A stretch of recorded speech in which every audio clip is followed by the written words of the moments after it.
Las armadas antiguas generalmente preferían depender de hombres libres para tripular sus galeras. Por lo general, no se ponía a los esclavos a los remos, excepto en tiempos de urgentes demandas de mano de obra o de emergencia extrema, y en algunos de estos casos se ganaban la libertad con esto.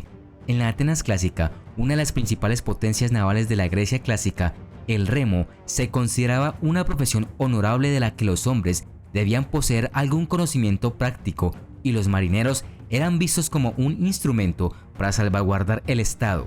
Las características especiales del trireme, con cada uno de sus 170 remos manejados por un solo remero, exigían el compromiso de hábiles hombres libres. Remar requería coordinación y entrenamiento de los que dependía el éxito en el combate y la vida de todos los que iban a bordo. Además, las dificultades prácticas como la prevención de la deserción o la revuelta hicieron que el trabajo libre fuera más seguro y más económico que los esclavos. Sin embargo, a finales de la Edad Media, los esclavos comenzaron a emplearse cada vez más como remeros. También se convirtió en una costumbre entre las potencias mediterráneas sentenciar a los criminales condenados a remar en las galeras de guerra del Estado, inicialmente solo en tiempos de guerra. Los rastros de esta práctica aparecen en Francia ya en 1532, pero la primera promulgación legislativa se dio en 1561.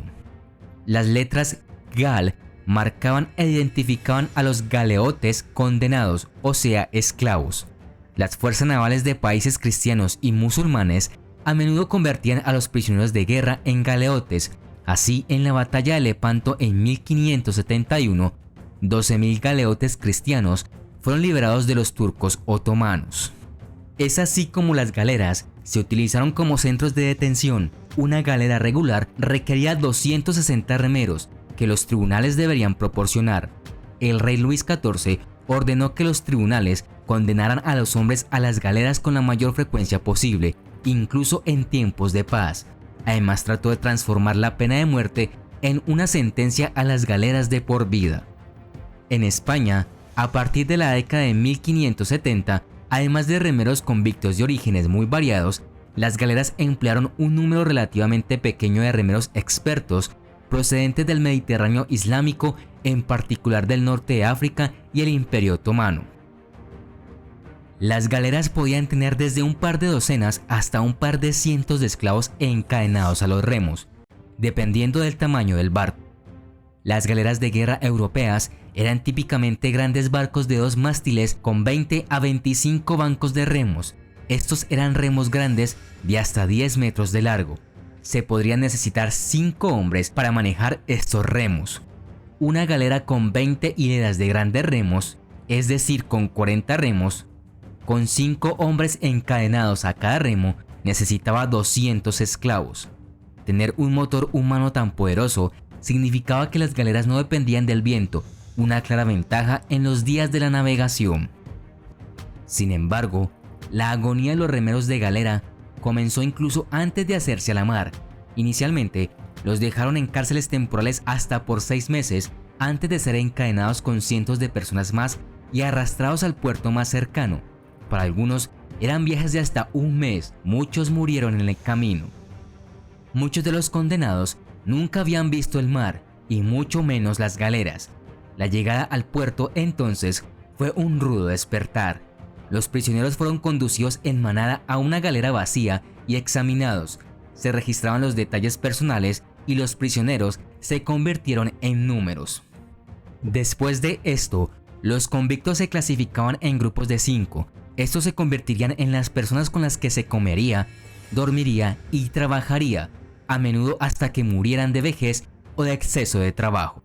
En un compartimiento que medía solo 2,30 metros de largo y 1,25 de ancho, 5 hombres vivían y remaban durante meses seguidos encadenados a sus bancos. Cada remero tenía un espacio de solo 45 centímetros para sentarse y dormir. El espacio era tan estrecho que los hombres ni siquiera podían doblar los brazos mientras tiraban de los remos, cada uno de los cuales medía al menos 12 metros de largo y pesaba más de 130 kilogramos. Remar durante horas era un trabajo agotador que desgarraba los músculos de los remeros, lo que agotaba enormemente su fuerza y resistencia. Todos convivían en ese espacio juntos y sin lavarse, por lo que el olor era insoportable. Las enfermedades también eran muy comunes. Las galeras eran bajas y los remeros estaban solo a 1 metro por encima de la línea de flotación. Como resultado, estaban constantemente empapados. A menudo remaban con los pies en el agua y el aire salado les comía la piel. Las raciones de comida eran escasas. Cada día, los galeotes recibían un trozo de pan duro y horneado llamado bizcocho, un guiso de habas y una ración de agua. Escapar estaba casi fuera de cuestión. La recompensa otorgada por la cabeza de los fugitivos motivó a los campesinos locales a unirse a la caza de cualquiera que intentara escapar. Solo 1 de cada 100 lo lograba. Rara vez se respetaron las sentencias, por lo tanto un remero condenado por algunos años podría encontrarse todavía en el remo unos 25 años después. Aproximadamente 1/3 de los hombres morían a los 3 años. En general, la mitad de los remeros no sobrevivían. La mortalidad era tan alta para los remeros en tierra como en el mar. Los esclavos se mantenían encadenados al remo cuando no realizaban otras tareas como remendar velas, y se les entregaba un uniforme que consistía en una tosca túnica marrón, un chaleco, 2 camisas y 2 pares de calzones de lona. Estaban descalzos y tenían la cabeza afeitada para evitar la acumulación de piojos. Nada más le esperaba a un esclavo que el mar, las batallas con los barcos de sus probablemente compatriotas turcos o bereberes, y la opción muy real de terminar en el fondo del Mediterráneo, atrapados en su prisión. El comité, amo de los esclavos, permanecía siempre en la popa cerca del capitán para recibir sus órdenes. También habían 2 subcomités que llevaban látigos para golpear sin piedad. Cuando el capitán daba la orden de remar, el comité daba la señal con un silbato. Los esclavos, que tienen los remos preparados, debían remar todos a la vez con gran coordinación. Tenían que levantarse juntos y empujar el remo hacia adelante. Luego sumergirlo en el agua y tirar hacia atrás, con un ritmo de 20 a 25 brazadas por minuto. Durante el fragor de la batalla, es posible que se requiriera que los remeros mantuvieran la velocidad máxima durante 24 horas seguidas y que se les alimentara con galletas empapadas en vino sin detenerse. Los que murieron o perdieron el conocimiento fueron arrancados de sus lugares y arrojados por la borda. Continuaban así hasta que por otra señal del silbato se detenían. Los castigos por delitos como robo de vino u otras raciones, así como haber dicho blasfemias contra la Santísima Virgen y todos los santos, eran severos. Por lo general, el castigo eran los latigazos. Se infligían 20 o 30 por infracciones leves, 50, 80 o incluso 100 para crímenes severos.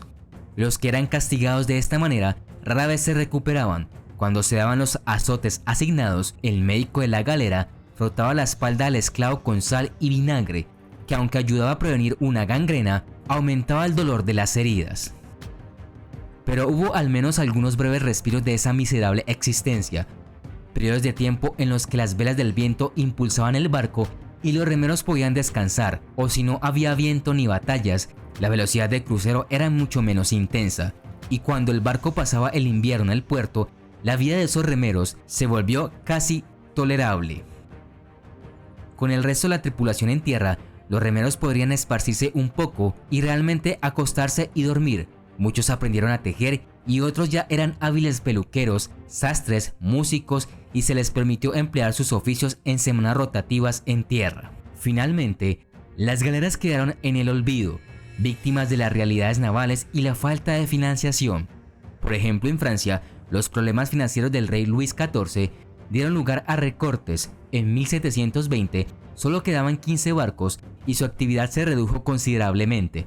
La mayor parte del tiempo los remeros de galeras se quedaban en Marsella, donde pasaban a formar parte de la escena económica de la ciudad, trabajando en fábricas de jabón o vendiendo la ropa que tejían. Finalmente, en 1748 se aprobó una ley que puso fin a las galeras.